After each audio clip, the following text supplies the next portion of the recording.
कहाँ हूँ लखन मुनि सीलु तुम्हारा, को नहीं जान विदित संसारा। मात पितहि उरिन भयनी के, गुरु रिनु रहा सोचु बड़ जी के। सो जनु हमरे ही माथे काढ़ा, दिन चली गए ब्याज बड़ बाढ़ा। अब आनिय व्यवहारिय बोली, तुरत देऊँ मैं थैली खोली। सुनि कटु बचन कुठार सुधारा, हाय हाय सब सभा पुकारा।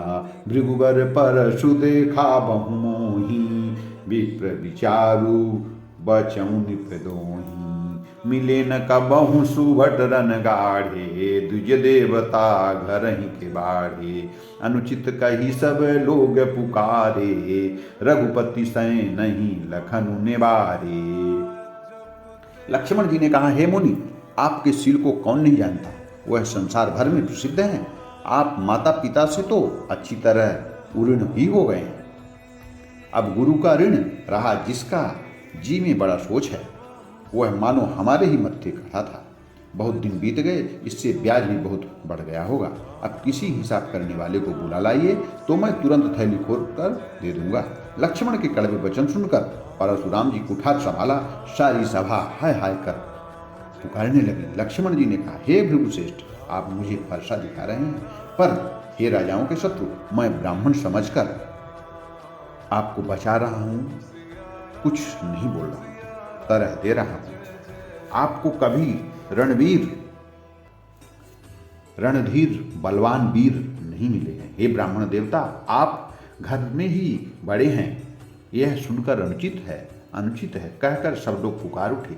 श्री रघुनाथ जी के इशारे पर लक्ष्मण जी रुक जाते हैं।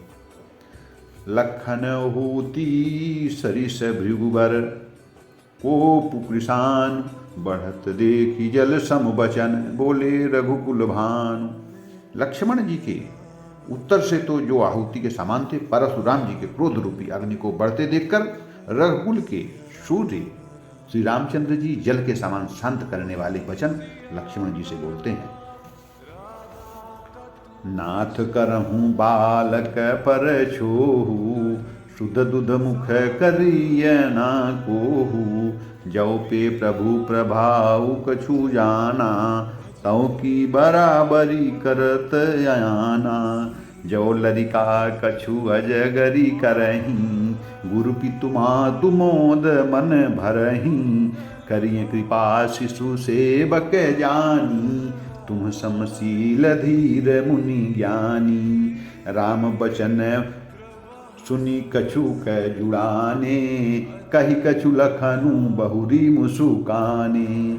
हसत देखी नख शिखर से व्यापी, राम तोर भ्राता बड़ पापी।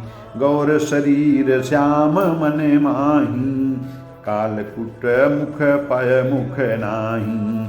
सहज टेढ़ अनुहरई न तोही, नीचु मीचु समु देखी न मोही। लखन कहूँ हंसी सुनहु मुनि, क्रोधु पाप कर मूल। जेहि बस जन अनुचित करही, चरहि विश्व प्रतिकूल। लक्ष्मण जी के उत्तर से जो आहुति के समान थे, हे नाथ, बालक पर कृपा कीजिए, इसे सीधे दुधमुहे के बच्चे पर क्रोध न कीजिए। यदि यह प्रभु आपका कुछ भी प्रभाव जानता तो क्या यह बेसमझ आपकी बराबरी करता। बालक यदि कुछ चपलता भी करते हैं तो गुरु पिता और माता मन में आनंद से भर जाते हैं। अतः इसे छोटा बच्चा और सेवक जानकर कृपा कीजिए। आप तो समदर्शी सुशील धीर और ज्ञानी मुनि हैं। श्री रामचंद्र जी के वचन सुनकर वे कुछ ठंडे पड़े। इतने में लक्ष्मण जी कुछ कहकर फिर मुस्कुराकर दिए। उनको हंसते देखकर परशुराम जी के नख से सिर तक सारे शरीर में क्रोध छा गया। उन्होंने कहा, हे राम, तेरा भाई बड़ा पापी है। यह शरीर गोरा पर हृदय का बड़ा काला है। यह विषमुख है, दुधमुहा नहीं, स्वभाव से ही टेढ़ा है। तेरा अनुसरण नहीं करता, तेरे जैसा शीलवान नहीं बनता। यह नीच मुझे काल के समान नहीं देखता। लक्ष्मण जी ने हंसकर कहा, हे मुनि सुनिए, क्रोध पाप का मूल है, जिसके बस में होकर मनुष्य अनुचित कर्म कर बैठते हैं और विश्व भर के लिए प्रतिकूल चलते हैं। सबका अहित करने वाला काम कर जाता है।